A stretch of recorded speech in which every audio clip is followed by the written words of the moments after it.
지금 이 시각 여러분들이 주목하는 뉴스 만나보겠습니다. 마약 투약 혐의로 수사선상에 오른 가수 지드래곤 권지용 씨가 모바일 정밀 감정에서도 음성 판정을 받았습니다. 경찰은 남은 손발톱 정밀 감정 결과를 기다리면서 수사를 이어나갈 방침인데요. 하지만 수사 한 달이 지나도록 여전히 핵심 물증을 확보하지는 못한 상황입니다. 손발톱 감정 결과에 관심이 쏠리고 있습니다. 보도에 한용희 기자입니다. 마약 투약 혐의를 강하게 부인해온 가수 권지용 씨. 마약을 투약한 적도 그리고 누군가에게 주고 받은 적 또한 없기 때문에 사실 몸에서 마약 성분이 검출된다면 그게 더 이상하겠죠. 권 씨의 주장대로 국립과학수사연구원의 모바일 정밀 감정 결과 역시 음성이 나왔습니다. 최근 국가수는 권 씨의 모발을 정밀 감정한 결과 마약 음성 반응이 나왔다고 경찰에 통보한 것으로 전해졌습니다. 경찰은 지난 6일 권 씨를 피의자 신분으로 조사하는 과정에서 간이시약 검사를 했지만 음성 반응이 나오자 모발과 손발톱을 추가로 채취해 국가수에 정밀 감정을 의뢰했습니다.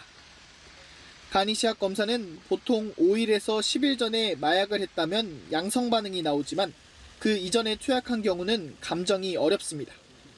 모발의 경우 머리카락 길이에 따라 1년 안팎까지 투약 여부를 확인할 수 있고 손톱 분석법은 통상 5, 6개월 전의 특정 시기에 대해서만 투약 여부를 알 수 있습니다. 그동안 경찰은 구속된 유흥업소 실장의 진술을 토대로 권 씨가 지난해 12월 해당 유흥주점에서 마약을 투약한 것으로 의심하고 수사를 진행해왔습니다. 하지만 수사 한 달이 지나도록 핵심 물증을 확보하지 못하면서 손발톱 감정 결과에도 관심이 쏠리고 있습니다. 경찰은 일단 손발톱 감정 결과를 기다리면서 다른 증거를 확보하기 위한 수사를 계속한다는 방침입니다. 한편 역시 마약 투약 혐의를 받는 배우 이선균 씨도 간이시약 검사와 모바일 정밀 감정에서 음성 판정을 받았으며 다리 부위 채모의 경우 중량 미달로 감정 불가 판정을 받았습니다. 연합뉴스TV 한웅입니다. 산업연구원이 내년 우리나라 경제 성장률이 2%를 기록하며 제한적인 성장세를 보일 것이란 예측을 내놨습니다. 세계 IT 경기가 조금씩 살아나면서 반도체 등 주요 품목의 수출은 나아질 거라고 내다봤는데요. 하지만 고금리와 전쟁 여파 등 우리 경제를 위협하는 요소도 여전해 완전한 회복은 아직 멀었다는 분석입니다. 김주영 기자입니다. 산업연구원이 내년 우리나라 연간 경제 성장률을 2.0%로 내다봤습니다. 올해 전망치인 1.3%보다는 높지만 정부와 경제협력개발기구 OECD, 국제통화기금 IMF, 한국은행, 한국개발연구원 KDI 등이 앞서 내놓은 전망치보다 낮은 수치입니다. 산업연구원은 내년에 고물가와 고금리의 여파가 본격화되며 소비 성장세가 둔화되고 건설 투자도 위축될 걸로 예상했습니다. 여기에 전쟁 등 지정학적 위기와 반도체 경기 회복 속도 등도 우리 경제의 불확실 요인으로 작용할 것이라고 봤습니다. 반도체와 자동차, 조선 등 우리나라의 13대 주력 산업 수출은 올해보다 5.2% 증가할 것이란 전망입니다. 올해 수출 증가율이 지난해 대비 10.5%나 빠지며 급감한 데 대한 기저효과에 더해 글로벌 정보통신기술 분야가 회복세를 타며 반도체와 정보통신기기 등이 전체 수출 증가를 이끌 것이란 분석입니다. 내년도에는 다시 IT 경기가 조금 살아나고 그다음에 하반기부터 이제 거시경제의 긴축 기조가 조금 개선이 된다라고 보았기 때문에 근데 뭐 완전한 회복까지는 아니지만 일정 부분 회복돼서 한편 산업연구원은 내년 국제유가가 배럴당 83달러로 올해 전망치와 비슷한 수준에 머물 것으로 내다봤습니다.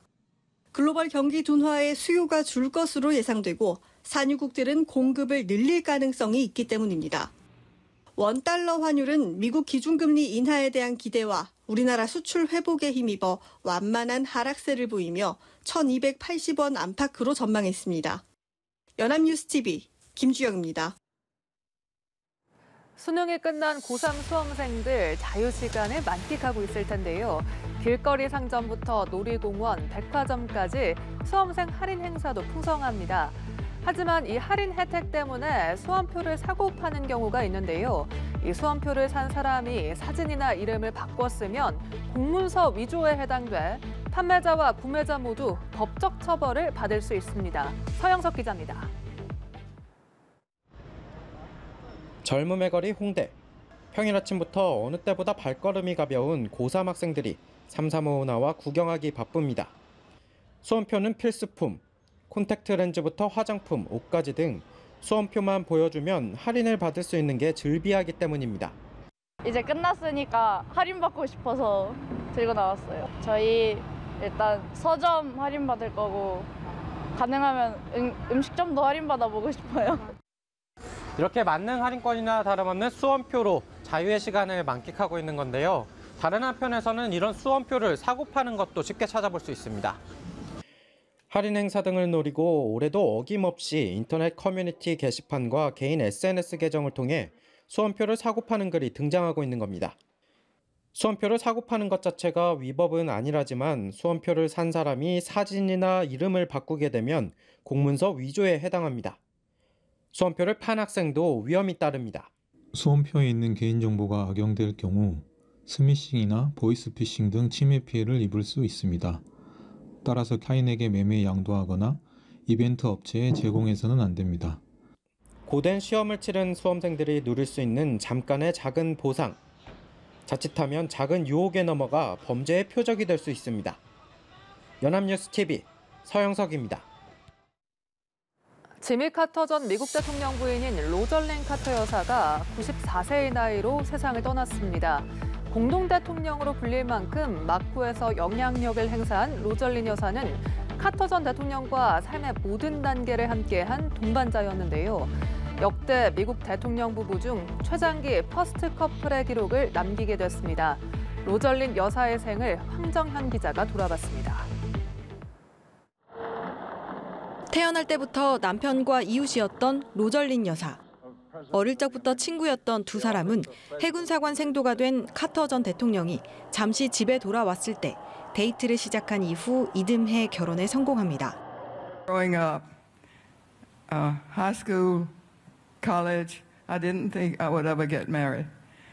I didn't like boys. And then along came Jimmy Carter, and my life's been an adventure ever since. Thank you. I love you. 남편이 정계에 입문한 뒤부터 대통령이 되기까지 그녀는 친절한 태도로 사람들의 호감을 사며 조용한 내조를 펼쳤습니다. 이후 카터 전 대통령의 재임 동안에는 공동 대통령으로 불릴 만큼 퍼스트레이디로서 활동적인 모습을 보여줬습니다. 내각 회의와 주요 브리핑에 참석하는가 하면 대통령 특사로 라틴 아메리카 국가들을 방문하기도 했으며 대통령 직속 정신건강위원회 명예위원장을 역임하기도 했습니다. 임기를 마친 뒤에는 카터 재단을 함께 설립해 정신건강과 돌봄, 인권 이슈 등에 전념했습니다. 카터 전 대통령은 로절린 여사를 동등한 동반자라고 칭하며 자신의 인생에서 가장 영향력 있는 사람이라고 언급하기도 했습니다. It's always been my wife of 63 years that made it possible for me to do whatever I've done. 로절린 여사는 올해 5월 치매 진단을 받은 뒤 이틀 전 호스피스 돌봄에 들어갔다가 현지 시간 19일 조지아주 플레인스의 자택에서 향년 96세로 영면에 들었습니다. 역대 미국 대통령 부부 중 최장기 퍼스트 커플 기록을 남기게 됐습니다. 한편 지난 9월 99세 생일을 맞은 카터 전 대통령은 지난 2월부터 피부암으로 호스피스 돌봄을 받고 있습니다. 연합뉴스 TV 황정현입니다. 하마스 축출을 위한 이스라엘군의 공격으로 민간인 피해가 커지면서 미국과 이스라엘 동맹에 균열 조짐이 나타나고 있습니다. 월스트리트저널은 이스라엘을 향한 바이든 대통령의 한계가 시험대에 올랐다고 보도했는데요. 오랜 기간 이어져 온 양국 간 동맹 관계도 긴장 상태에 놓인 모습입니다. 보도에 윤석희 기자입니다. 지난 주말 이스라엘군의 공습을 받은 가자지구 북부 타랄 자타르 지역. 뼈대만 남은 건물 잔해 속에서 주민들이 생존자를 찾고 있습니다.